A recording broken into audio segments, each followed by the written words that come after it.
Hello guys, welcome to ninja tech निजी के। तो आज हम भाग 5 में स्थित राज्यसभा के बारे में पढ़ेंगे। ये पाँचवें भाग का पार्ट है। भाग 5 ही चल रहा है अभी हमारा।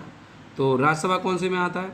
80 में। तो मैंने बताया था पिछले वीडियो में कि संसद बताया था, संसद ऐसे बताया था, संसद 7 और 9। और फिर मैंने बताया था सरल संसद, राज्यसभा, लोकसभा, मतलब 79, 80 और 81। इतना हमने याद कर लिया था। चलिए अब हम राज्यसभा के बारे में बात करते हैं। तो राज्यसभा क्या होता है? अच्छा, राज्यों की विधानसभा। अच्छा, इसका जो जो क्या नाम है, सांसद, जो इनमें जो क्या नाम है,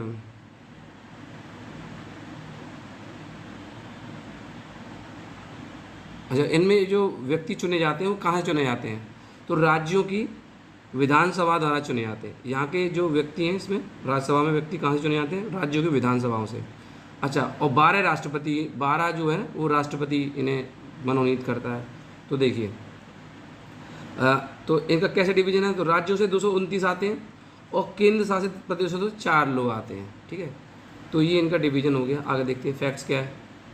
सबसे पहले देखिए, राज्यसभा के सदस्यों की नियुक्ति राज्य विधानसभा के सदस्य करते हैं। राज्यसभा के सदस्यों की नियुक्ति राज्य विधानसभा के सदस्य करते हैं। चलिए, अच्छा, इसका सभापति कौन होता है? इसका सभापति राष्ट्रपति होता है। चलिए, अच्छा, प्रत्येक 2 वर्ष में सदस्य सेवानिवृत्त हो जाते हैं। मतलब हर एक 2 साल में वो अपने आप ही, जो सदस्य होते हैं वो अपने आप ही एलिमिनेट होते चले जाते हैं उसमें। चलिए, यह एक स्थायी सदन है, यह कभी भंग नहीं होती, ये चलती रहती है, चाहे सरकार भंग हो जाए, सरकार की लोकसभा भंग हो जाए, लेकिन ये कभी नहीं भंग होती।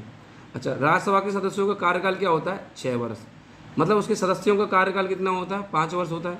5 वर्ष सही, 2 वर्ष तक ही एक जो सदस्य होता है 2 वर्ष ही रह सकता है। उसके बाद जो वो लोग होते हैं जैसे कि सभापति वगैरह, ये मतलब 5 साल तक रहते हैं, 5-6 साल तक इनका वर्ष वो होता है, क्या नाम है, कार्यकाल। अच्छा, उपराष्ट्रपति राज्यसभा का पदेन सभापति होता है। उपराष्ट्रपति राज्यसभा का पदेन सभापति होता है। इसका कार्यकाल 6 वर्ष होता है। चलिए, राज्यसभा के उपसभापति को राज्यसभा के सदस्य चुनते हैं। तो राज्यसभा के उपसभापति को राज्यसभा के सदस्य चुनते हैं। अच्छा, जो सभापति होता है वो तो हमारा उपराष्ट्रपति होता है, लेकिन जो उपसभापति होता है उसे राज्यसभा के क्या लोग ही चुनते हैं। अच्छा, न्यूनतम योग्यता कितनी होनी चाहिए? 30 वर्ष। मतलब इसमें है ना, थोड़े समझदार लोग जाते हैं इसमें, ऐसे ही लोग नहीं भर जाते कि ऐसे ही चुनाव में वोट जीते और जीत गए, पहुंच गए। यहाँ से लोग, बहुत समझदार लोग पहुंचते हैं इसमें। आगे देखिए, राज्यसभा में राज्यसभा का अध्यक्ष उसका सदस्य नहीं होता। राज्यसभा का जो अध्यक्ष होता है, मतलब हमारा उपराष्ट्रपति, वो उसका अध्यक्ष नहीं होता है।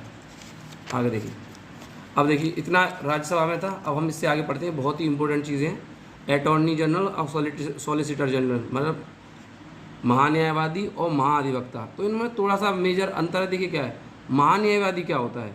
महान्यायवादी होता है हमारी केंद्र सरकार का वकील। और महाधिवक्ता क्या होता है? सॉलिसिटर जनरल, थोड़ी इंग्लिश लिखना भूलिए। महाधिवक्ता क्या होता है? जो हमारा होता है राज्य सरकार का वकील होता है। चलो देखिए, ये कौन से आर्टिकल में होते हैं? ये होते हैं आर्टिकल 76 में। कौन से? 76, 76वें आर्टिकल में कौन सा होता है? महान्यायवादी, है ना। चलिए, और 65वें आर्टिकल में कौन सा होता है? महाधिवक्ता। तो आप इसको याद रखिएगा। देखिए, केंद्र सरकार का वकील होता है, ये राज्य सरकार का वकील होता है। अच्छा, इसकी योग्यता क्या होती है? SC का जज, मतलब जो सुप्रीम कोर्ट का जज है, उसके समकक्ष इसकी क्या होती है? योग्यता होती है। अच्छा, मनोनयन कौन करता है? राष्ट्रपति करता है। शपथ भी राष्ट्रपति दिलवाएगा, कार्यकाल भी राष्ट्रपति देते हैं, और त्यागपत्र भी राष्ट्रपति लेते हैं। इसे मनोनयन कौन करेगा? राज्यपाल करेगा। शपथ कौन दिलाएगा? राज्यपाल दिलाएगा। कार्यकाल कौन तय करेगा? राज्यपाल। त्यागपत्र किसको देगा? ये राज्यपाल को। तो देखिए, राष्ट्रपति को कानूनी सलाह, किसी राष्ट्रपति को कानूनी सलाह ले सकता है, अगर राष्ट्रपति कानूनी सलाह लेना चाहें तो वो ले सकते हैं। किसी भी न्याय में सुनवाई कर सकते हैं। कौन? हमारे महान्यायवादी, AGI। अच्छा, संसद में बोल सकते हैं और भाग ले सकते हैं। संसद में हमारे बोल भी सकते हैं और भाग भी ले सकते हैं, लेकिन वोट नहीं दे सकते। चलिए, सबसे बड़ा न्यायिक अधिकारी यही होते हैं। अच्छा, प्रथम AGI, attorney general of India कौन थे? AC शीतलवाड़। AC शीतलवाड़ जो हमारे थे, वो पहले हमारे अटॉर्नी जनरल थे, मतलब महान्यायवादी थे। और इनके बारे में बात करें तो राज्य के किसी भी न्यायालय में सुनवाई कर सकते हैं, मतलब राज्य के में, देश के में नहीं, राज्य के में। विधानसभा और विधान परिषद में बोल सकते हैं और वोट नहीं दे सकते। तो बिल्कुल सेम है, बस थोड़ा सा अंतर है। ये हमारे पूरे देश के लिए होते हैं और ये किसी स्पेसिफिक राज्य के लिए होते हैं। Thank you. खत्म।